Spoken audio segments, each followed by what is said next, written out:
যেখানে অনেকে মুখ লুকিয়ে নেন, চুপ থেকে অপমানুষ হয়ে যান, সেখানে শবনম ফারিয়া দাঁড়ালেন সোজা হয়ে, প্রতিবাদ করলেন নিজেকে নিয়ে ছড়ানো মিথ্যার বিপরীতে।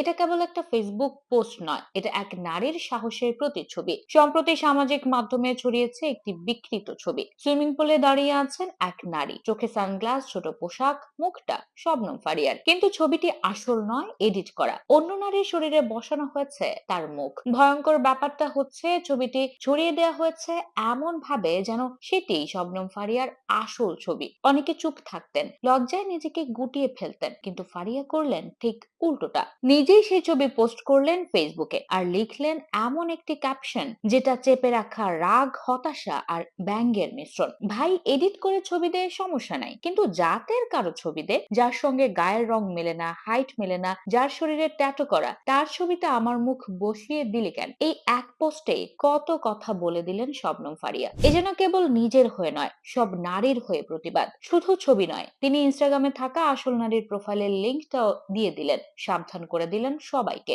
এরপরই ঝাঁপিয়ে পড়েন তার ভক্তরা, সমর্থনের বন্যা বইয়ে দেন। এই একটা ঘটনার মধ্য দিয়ে আবারও সামনে চলে এলো একজন শবনম ফারিয়ার আলাদা করে চেনা দিক, সেটা তার সাহস। অভিনেত্রী হিসেবে শবনম ফারিয়া মানেই চঞ্চল চোখ, প্রাণবন্ত উপস্থিতি আর অভিনয়ে সাবলীলতা, কিন্তু তার পথটা একেবারে মসৃণ ছিল না। টিভি পর্দায় যাত্রা শুরু করেন 2013 সালে, অল টাইম দৌড়ের উপর নাটকে অভিনয়ের মধ্য দিয়ে। তবে তার মিডিয়া যাত্রা শুরু হয়েছিল আরো আগে, টেলিভিশন বিজ্ঞাপনে কাজ করার মাধ্যমে। প্যারাশুট, প্রাঞ্জুস, রাধুনী, রবি নানা ব্র্যান্ডের হয়ে ক্যামেরার সামনে দাঁড়িয়েছেন বারবার। তারপর একের পর এক নাটক, মানবিক বিজনেস, প্রতীক্ষা, প্রেমের রঙে রাঙাবো, গোলাপি খুঁড়ি, ফান্দে পুরিয়া বগা কান্দে, ব্যাকবেঞ্চার, হিং টিং ছট, হ্যাপি এন্ডিং, প্রায় প্রতিটিতেই আলাদা চরিত্রে নতুন রূপে ধরা দিয়েছেন তিনি। তবে বড় সাফল্য আসে 2018 সালে দেবী সিনেমায় অভিনয়ের মাধ্যমে। হুমায়ুন আহমেদের উপন্যাস অবলম্বনে নির্মিত এই ছবিতে তার পার্শ্ব চরিত্রটিও এতটাই জীবন্ত ছিল যে সিনেমার দর্শকরা বারবার বলেছিলেন এই মেয়েটা আলাদা। এই কাজের জন্য তিনি পেয়েছেন বাচসাস পুরস্কারের শ্রেষ্ঠ পার্শ্ব অভিনেত্রীর সম্মাননা, আর মেরিল প্রথম আলো পুরস্কার পেয়েছেন শ্রেষ্ঠ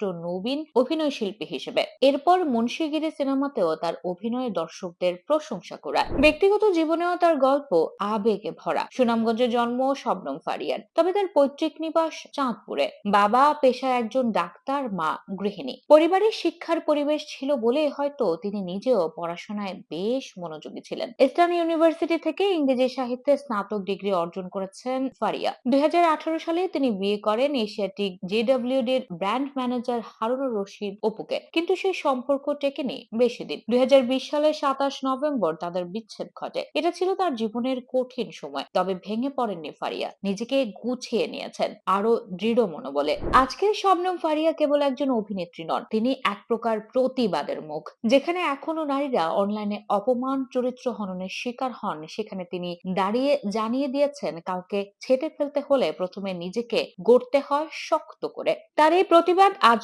অনেক তরুণীকে সাহস দিচ্ছে, বলছে ভুল ছবি, বিকৃত অপপ্রচার এসবের চেয়ে বড় সত্য হলো নিজের আত্মবিশ্বাস। কাজেই শবনম ফারিয়ার নতুন করে খবর হওয়াটা সির্ফ বিতর্কের কারণে নয়, বরং তার প্রতিবাদের সাহস, তার কণ্ঠস্বর, যেটা অনেকেই ধারণ করতে পারেন না, তবে শ্রদ্ধা করেন ঠিকই।